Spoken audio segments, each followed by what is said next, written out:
Nararamdaman ng bawat siklistang dumaraan mula Tumana, Marikina patungong Katipunan na kakaiba ang karakter ng rutang ito.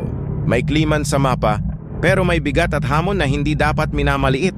Para sa mga nakabisikleta, nagsisimula pa lang ang paakyat ay ramdam na agad ang unti-unting pagtaas ng kalsada. Bumibigat ang pedal, humihigpit ang hinga, at tumitibok ng mas mabilis ang dibdib. Habang umaabante, mas nagiging malinaw kung bakit sinasabi ng maraming siklista na hindi biro ang climb na to. Ang incline ay sapat para subukin ang lakas ng binti, tibay ng tuhod at disiplina sa pacing. Sa bawat metro ng pag-akyat, kailangan ang tamang timpla ng puwersa, kontrol, tayamin of salyaf, badias TMB, at pag-ingat hindi lang dahil sa taas, kundi dahil sa mismong galaw ng paligid. Sa rutang ito, hindi lang ang kalsada ang kalaban ng siklista, kasama rin ang siksik na traffic flow na halos araw-araw ay parang maze na kailangang lampasan. May mga jeep na humihinto bigla, motorsiklong sumisingit, kotse at delivery riders na naguunahan, at minsan pa'y malalaking truck na mabagal umakyat, pero malaki ang espasyo sa kalsada. Para sa siklista, bawat pedal stroke ay may kasamang pagbabantay. Isang maling tantya sa distansya, isang biglaang preno ng nasa unahan, o isang rider na biglang liliko ay maaaring magdulot ng peligro.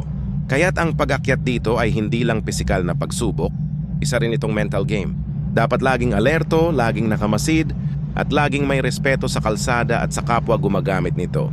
At sa kabila ng lahat ng hamon, may kakaibang sarap kapag nalampasan mo ang akyatang iyon.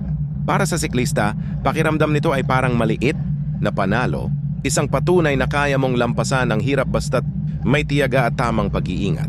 Minsan, mapapabuntong hininga ka na lang ng, "Ayos, maikli lang pero grabe rin." Dahil totoo naman, hindi ito marathon pero hindi rin ito ordinaryong daan. Isa itong paalala na sa bawat ride, gaano man kaikli o katagal, may mga bahagi talagang susubok sa iyo at magtuturo ng disiplina. Sa huli, ang mahalaga ay makarating ng ligtas, buo, at may ngiting nagsasabing, "Ayos, nakaraos din sa akyatang yon." Kung nagustuhan ninyo ang video, malaking tulong kung maari ninyo itong i-like at i-share para mas marami pang makakita at makinabang. Simple lang na aksyon, pero napakalaki ng epekto sa pag-abot ng mensahe sa mas malawak na audience. Maraming salamat sa oras at suporta. Magandang araw sa inyong lahat, at God bless sa bawat lakbay na tinatahak ninyo ngayon.